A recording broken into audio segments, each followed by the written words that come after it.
Hey everyone, welcome to a very important class. Today we're going to talk about English grammar. I know it's your favorite topic and this is why we're going to start with basic grammar rules, then some prepositions, then of course we're going to wrap up this class by talking about tenses in English. So if you are learning English, this class is for you. Let's start. Okay, so when I first started learning English, I was super confused about prepositions. Some prepositions like, are we at the library or in the library? Am I at the hotel or I am in the hotel? You know, these prepositions are very confusing.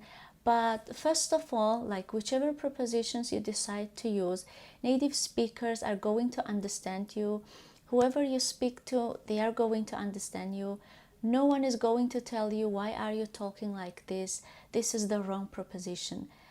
Like if you're talking to native speakers, normally no one would tell you that something is wrong.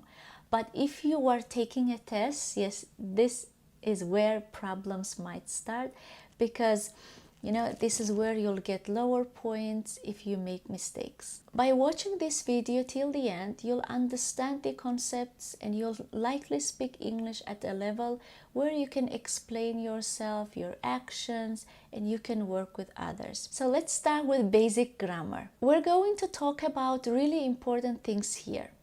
We will start with parts of speech: noun, pronoun, verb. So let's begin by discussing parts of speech. So number one, we have nouns. I'm sure you've heard about nouns before.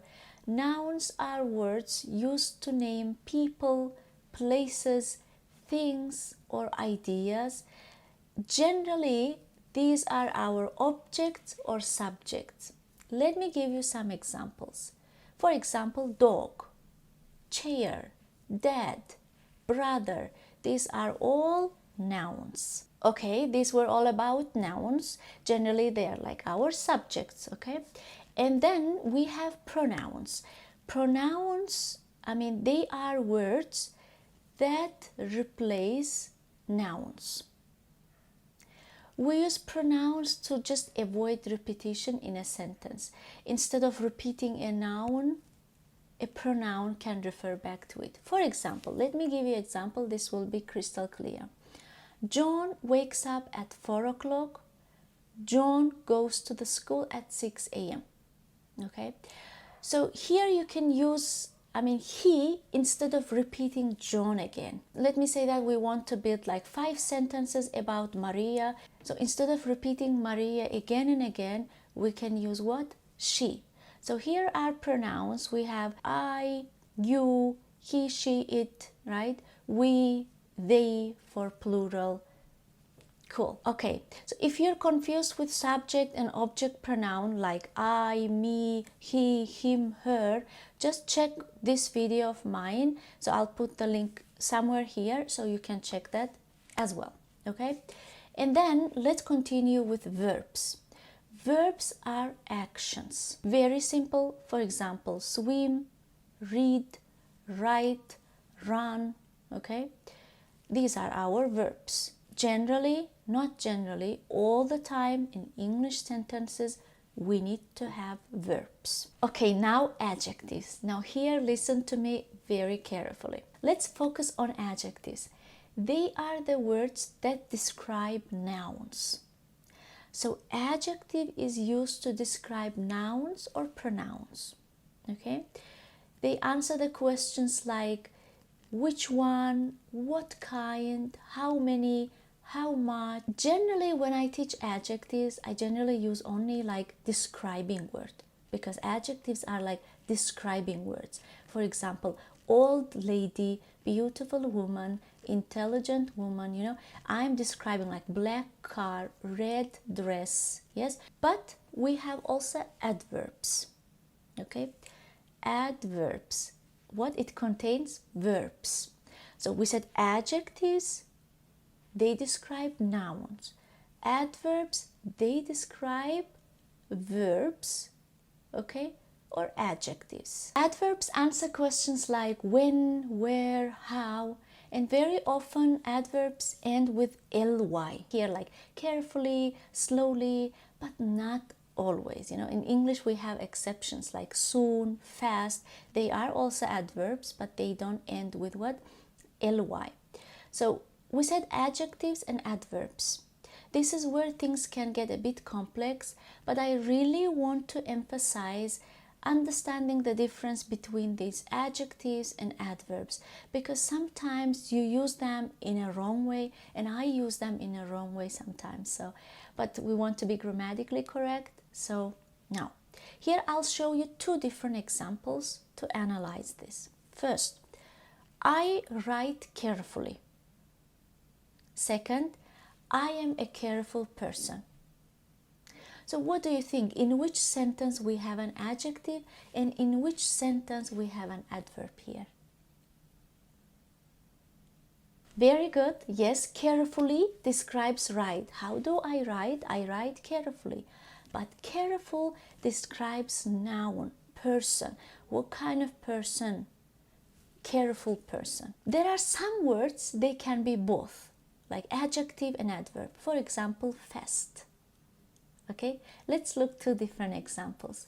Basically, he's fast. Okay, here what? It's an adjective. But if I say he runs really fast, here actually we're describing a verb, and in this case it's an adverb. Very good. I hope it's now clearer for you. Now let's move on to conjunctions. Joining words. Conjunctions generally connect words, phrases, clauses, or sentences together. For example, I'm sure you heard like but, however, after, although, you know. So these are the conjunctions. And last, articles. A and the. I know that you mix them up, you know, because sometimes I forget using articles as well. Okay, here I want to ask you one question. Do you use articles in your language, in your mother tongue? For example, in my language, we don't have them. So that's why we generally don't use articles when we speak in English. Okay, when we forget using articles, people can perfectly understand us, okay, no issues. However, we sound a little different. Since articles are super important and we have them like almost in all sentences. So let's not forget them and let's use them correctly in our English sentence. You already know that we use them like a car, right? One. An apple, one. Okay, so you already know this one. What other usages do we have? How to use them? A or N and the, basically we use A or N to mention a thing that we haven't talked about before.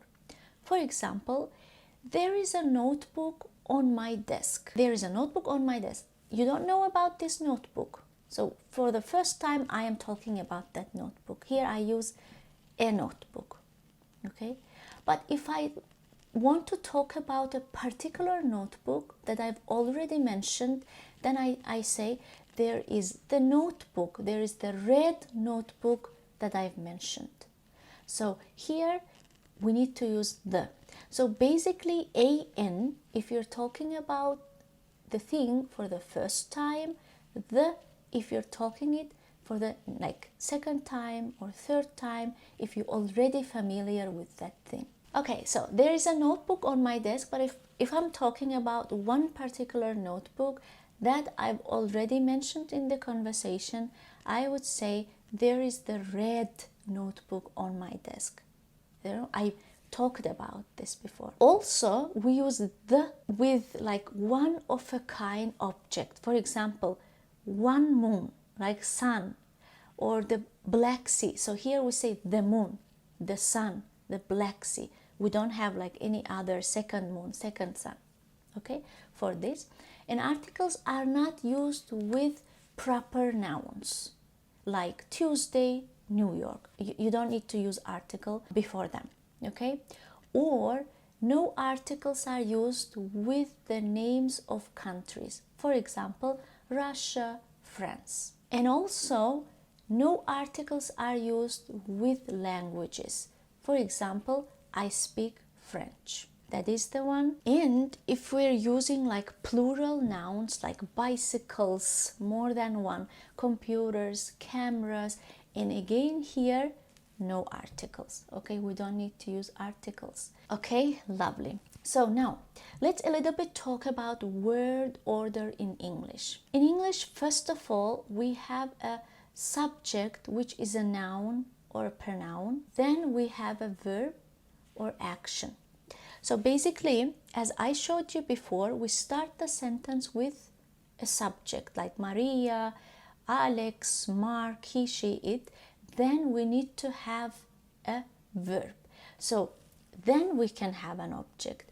If you want to build grammatically correct English sentence, there needs to be subject, then verb.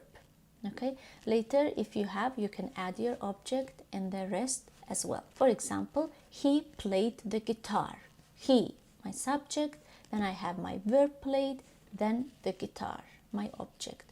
Or the cat chased the mouse. Here as well, I have my subject, I have my verb and the object. All right, so very good. We've done with with basics. Now let's continue with prepositions, super important.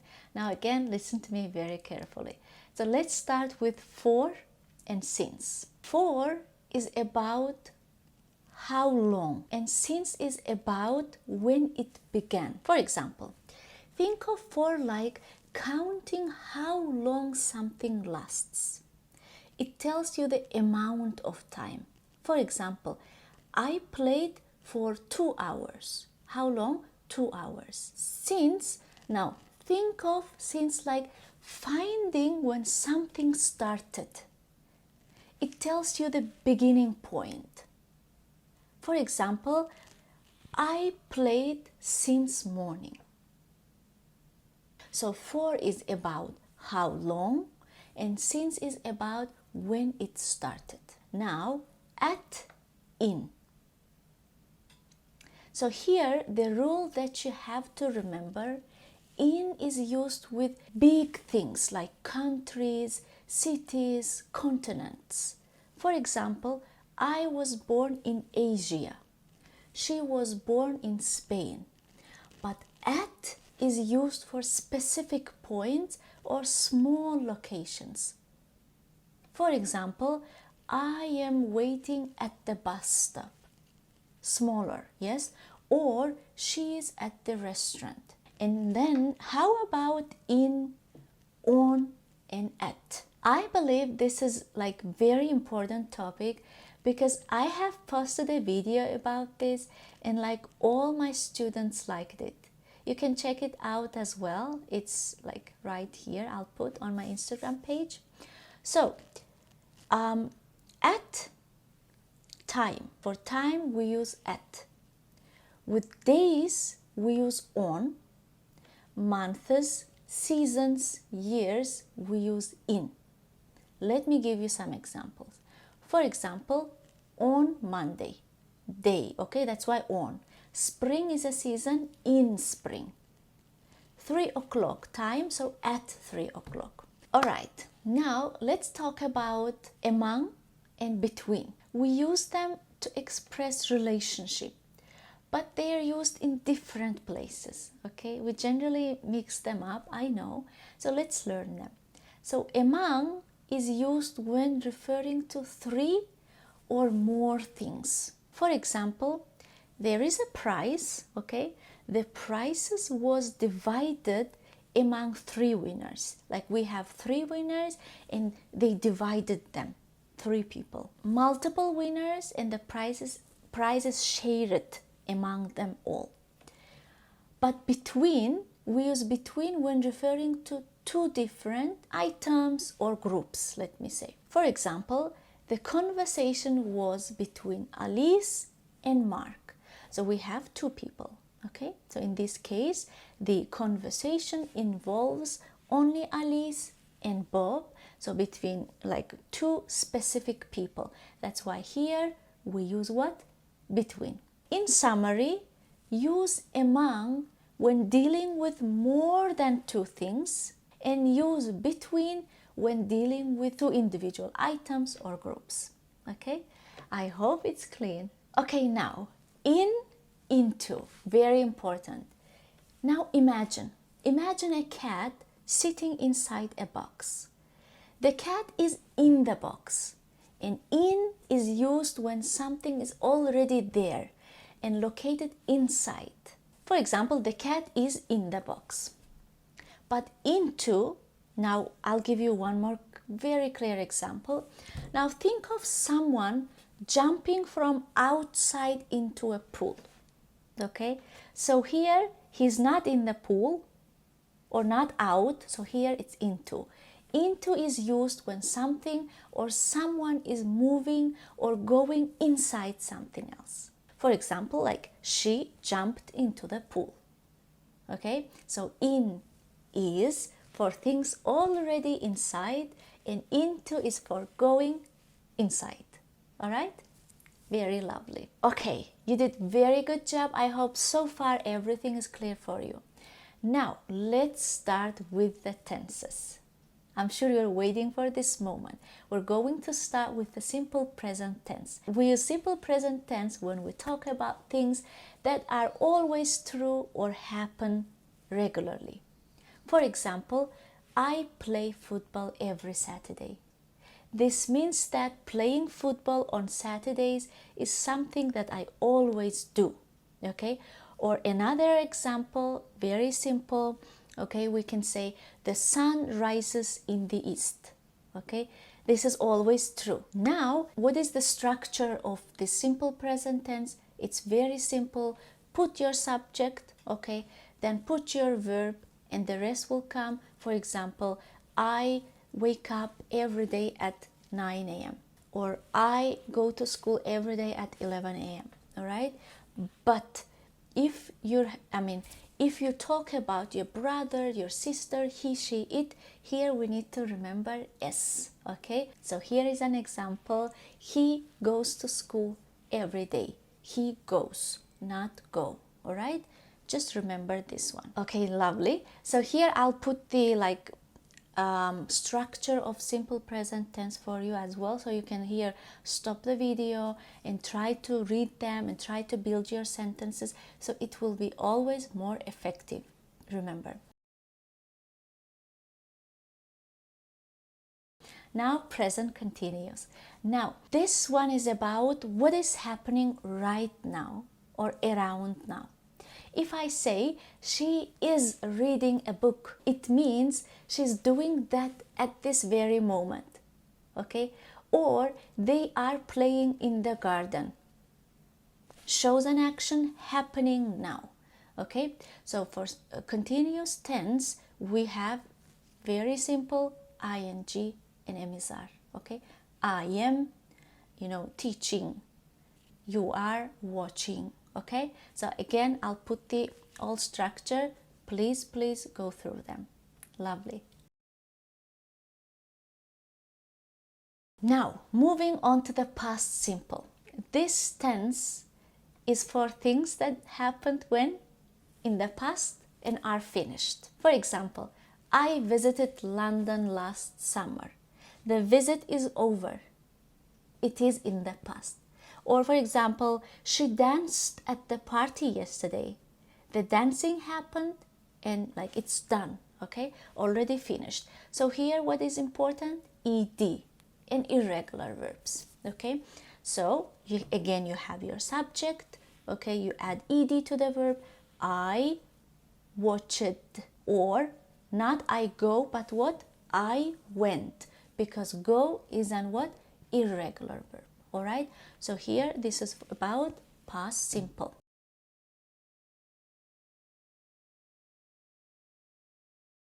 Now let's talk about the future. We have so many ways to express future actions, okay?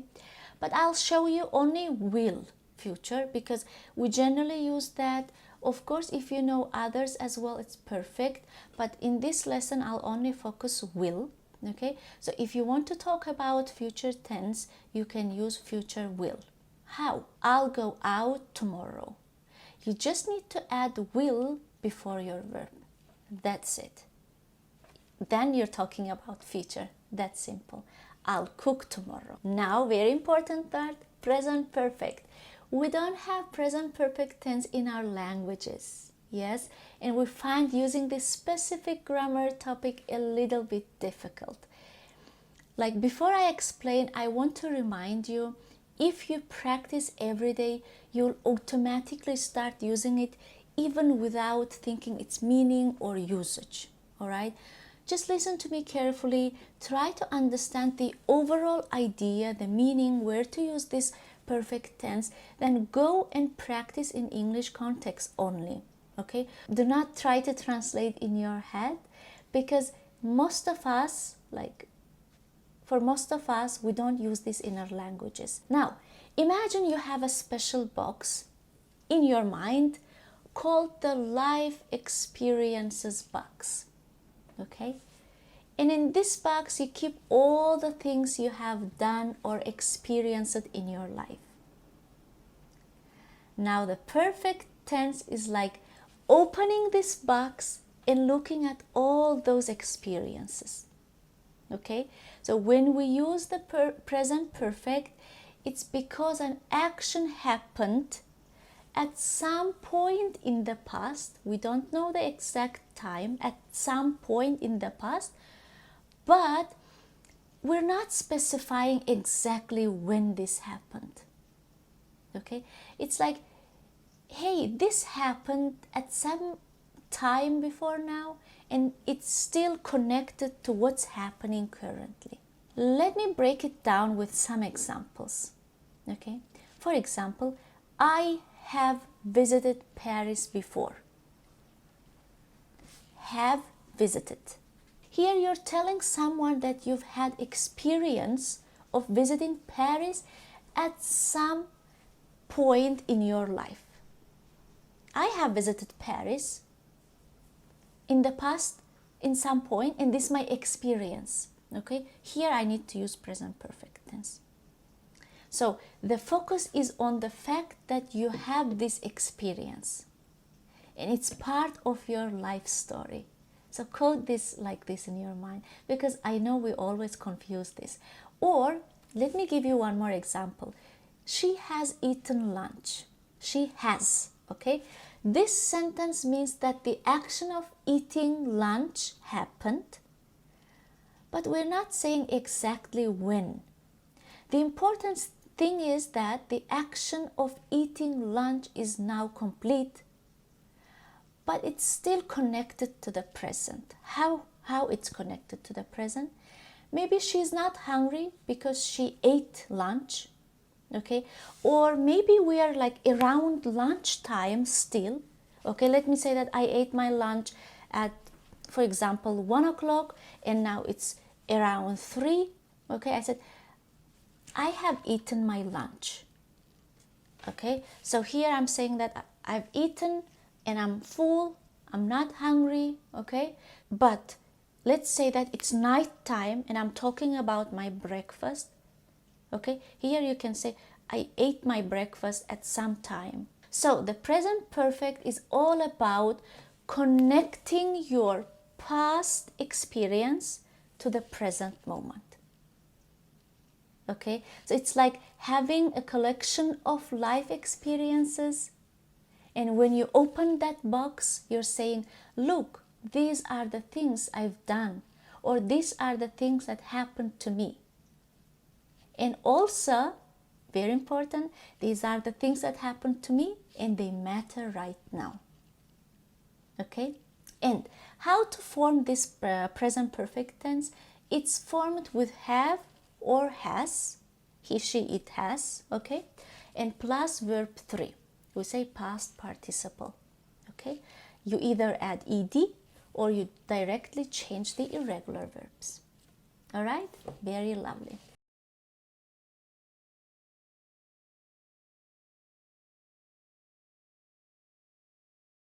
So, okay, great job, my wonderful students. Thank you for staying with me till the end of our lesson.